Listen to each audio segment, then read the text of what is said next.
Bien-aimés dans le Seigneur, c'est un réel plaisir de vous retrouver sur la chaîne Mystère du Royaume. Ça fait un petit moment qu'on ne s'est pas revu. C'est parce que j'étais sérieusement grippée par le changement climatique dans ma région. Aujourd'hui, je vais beaucoup mieux. Ça va, je peux tenir le coup sans éternuer à tout moment. Alors, il s'agit de quoi aujourd'hui? Nous avions parlé la dernière fois que Jésus-Christ est Dieu. Nous avions démontré des versets bibliques qui soutiennent cette thèse. La question aujourd'hui est de savoir si Jésus-Christ est Dieu.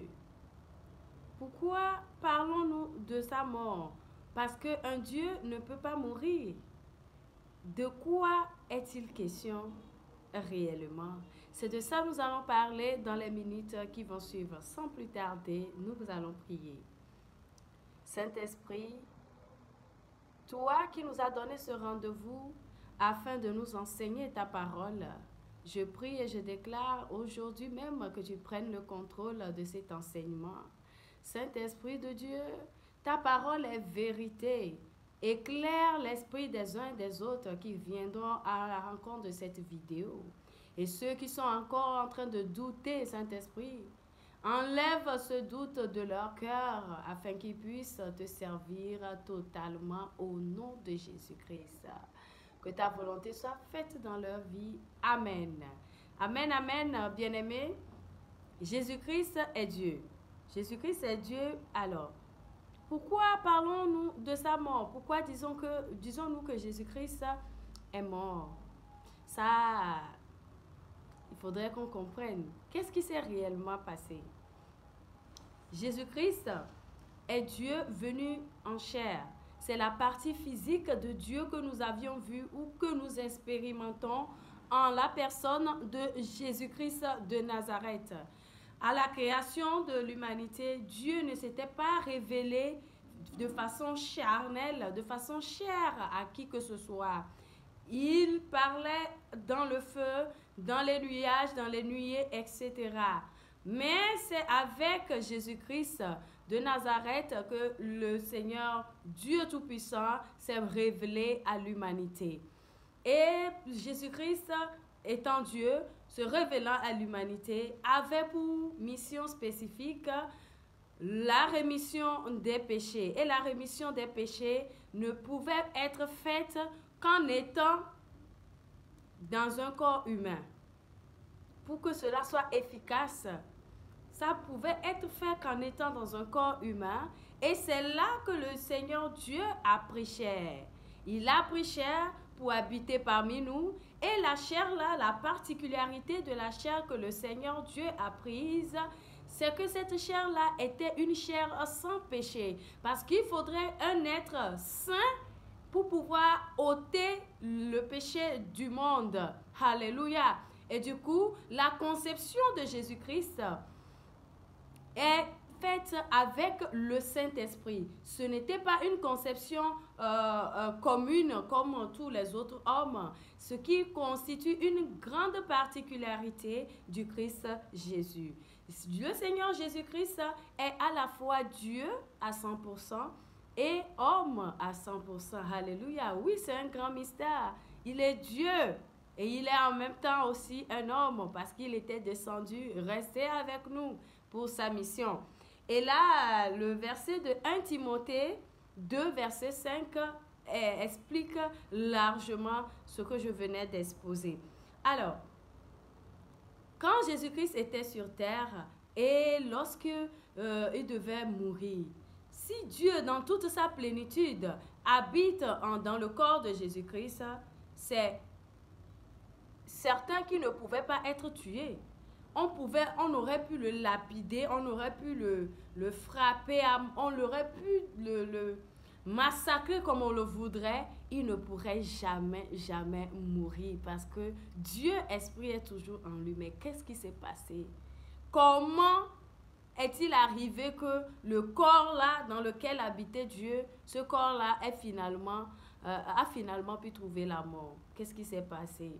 Ça s'est produit lorsque le Christ cheminait vers Golgotha. Alléluia. La parole de Dieu nous dit qu'arrivé à un certain moment, Jésus-Christ avait crié que mon Père, pourquoi m'as-tu abandonné? Alléluia. Il y a certaines personnes qui ne comprennent pas la signification de ce verset. Ils sont là à dire que ouais, même Jésus-Christ, Dieu l'a abandonné, mais ce n'était pas le cas. Dieu ne l'a pas abandonné dans le sens où on le prend, non. C'est parce que si Dieu, qui représente la partie spirituelle qui habitait dans le corps du Christ, parce que la parole de Dieu nous dit qu'exactement lorsque le Jésus-Christ se faisait baptiser, l'Esprit de Dieu est descendu sur lui comme une colombe. Et c'est à partir de ce moment qu'il y avait une voix qui a déclaré que celui-ci est mon fils bien-aimé. Écoutez-le. Alléluia. Et la parole de Dieu poursuit en disant que à partir de ce moment que Jésus-Christ a commencé son ministère, à partir de ce moment, on ne l'appelait plus Jésus.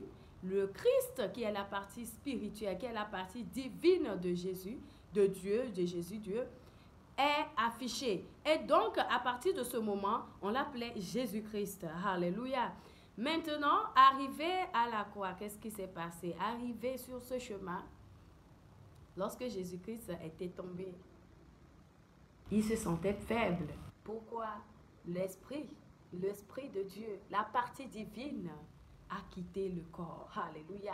Parce que si la partie divine ne quittait pas le corps qui est Jésus, personne n'aurait pu le frapper, n'aurait pu le blesser au point qu'il puisse mourir de ses blessures. Non, on aurait pu le frapper autant qu'on le voudrait.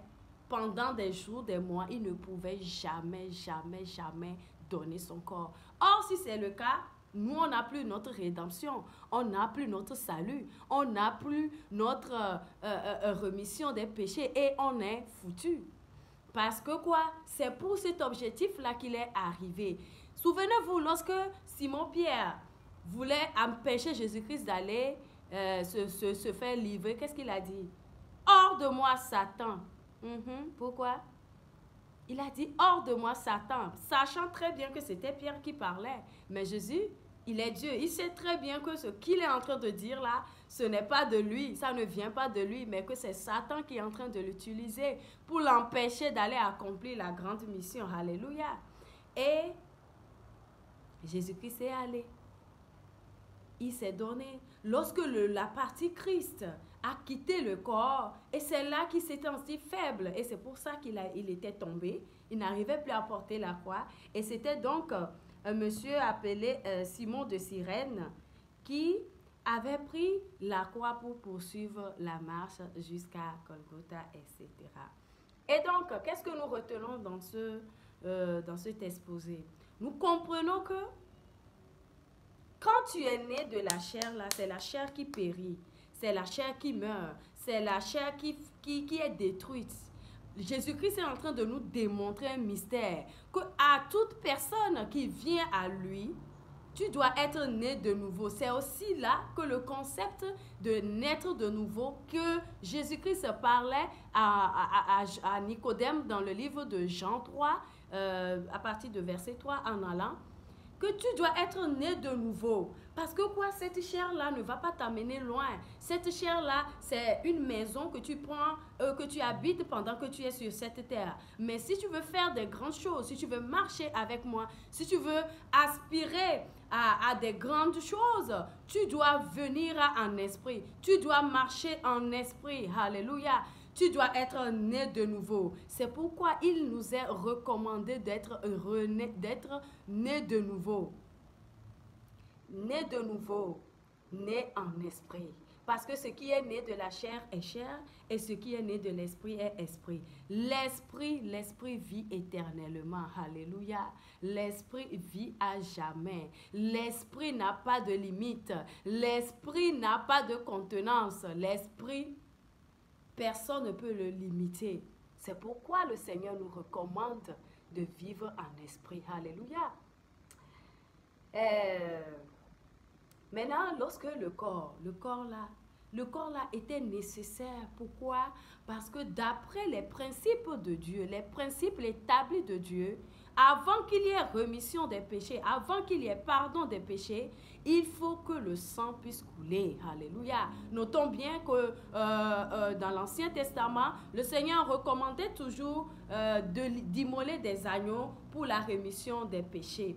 Donc, pour abolir, pour mettre fin, parce que Jésus-Christ est la fin de la loi, pour mettre fin à cette loi, il est venu même lui-même se donner comme le vrai sacrifice, le sacrifice agréable et parfait à lui, Dieu même. Vous comprenez? Dieu même descend sur terre et dit, ok, il n'y a aucun sacrifice agréable que je puisse accepter pour oublier finalement et définitivement le péché de mes sujets que j'ai créés. Du coup, moi-même, dans ma capacité, je vais venir sur la terre, je vais rester parmi eux, leur faire comprendre quelques mystères. Et après, maintenant, je livre ma chair à moi-même parce qu'il a été celui-même qui a reçu le sacrifice. Alléluia. Et donc, Jésus-Christ s'étant livré et il a versé le sang. Tout le sang est versé sur Golgotha et à la résurrection, le 3e jour, qu'est-ce qui s'est produit? Voilà un autre mystère. Le corps qui a été vraiment déchiqueté, que la parole de Dieu déclare qu'on n'arrive même pas à reconnaître le corps là, qui a vraiment été lynché. Ce corps-là, quand Jésus-Christ a été ressuscité le 3e jour, l'Esprit de Dieu est revenu en lui.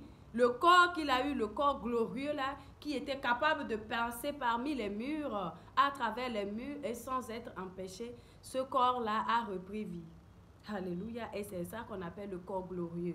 Et le sang qu'il avait versé à la croix, il a repris ce sang-là qu'il est allé déposer au lieu très saint. C'est au lieu très saint là désormais que nous avons la capacité d'invoquer ce sang-là pour la rémission de nos péchés. Alléluia. Nous voyons cela dans Hébreux 9, verset 12.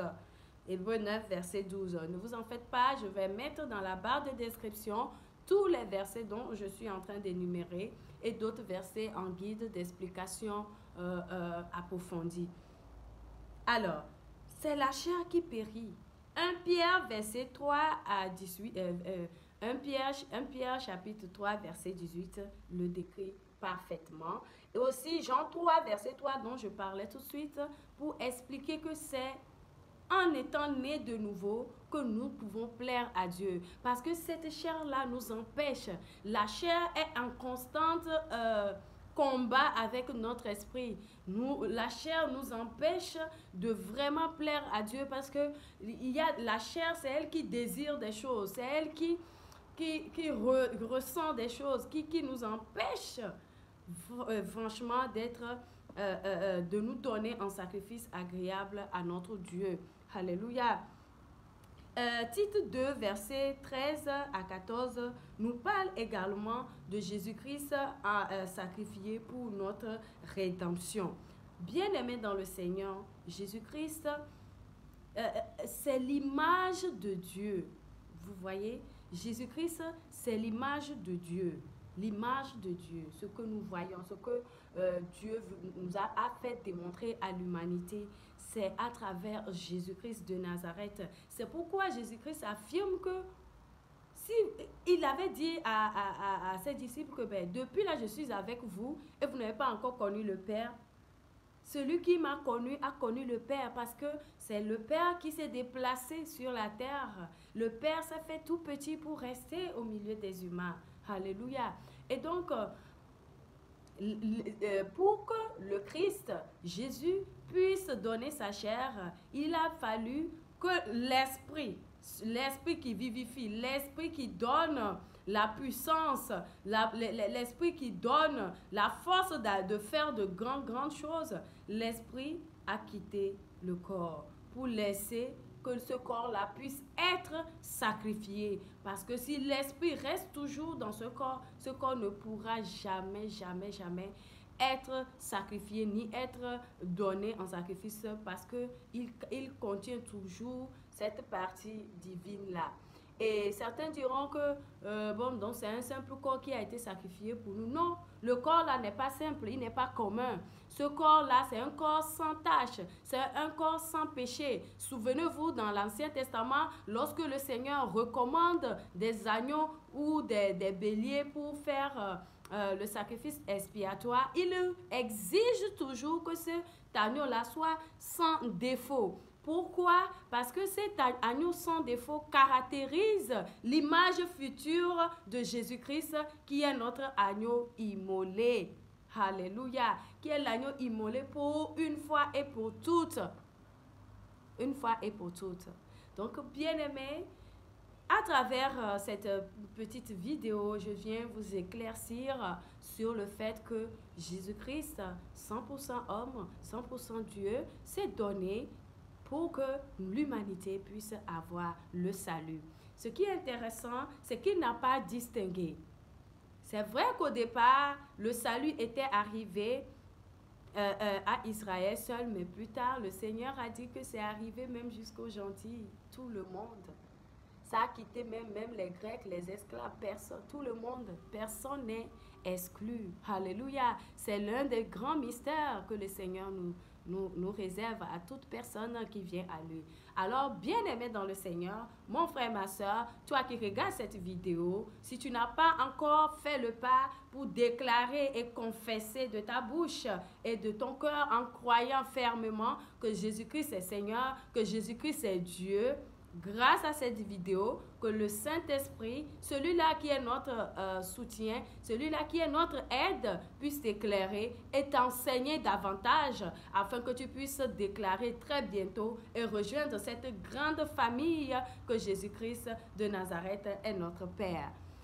Que le Saint-Esprit nous aide. Je vous retrouve à très vite pour un nouveau numéro dans notre communauté. N'hésitez pas à partager la vidéo tout autour de vous pour aider les uns et les autres parce que oui, on n'a plus assez de temps. Bientôt,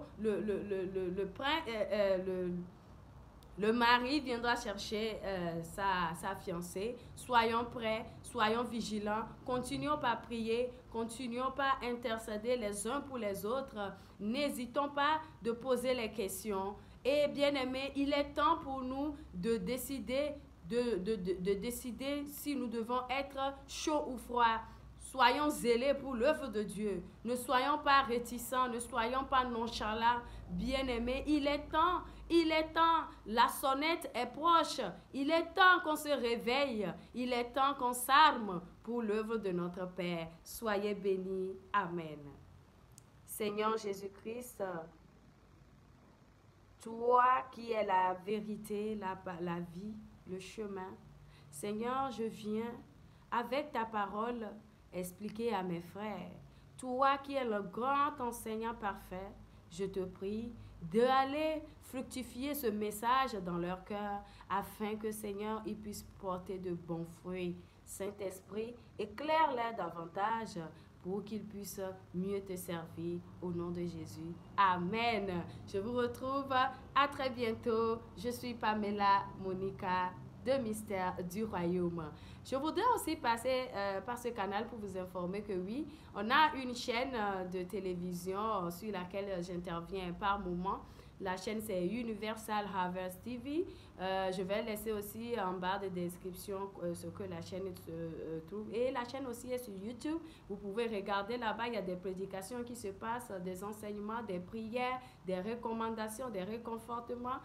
C'est vraiment une chaîne, tout est au complet. N'hésitez pas, à très vite.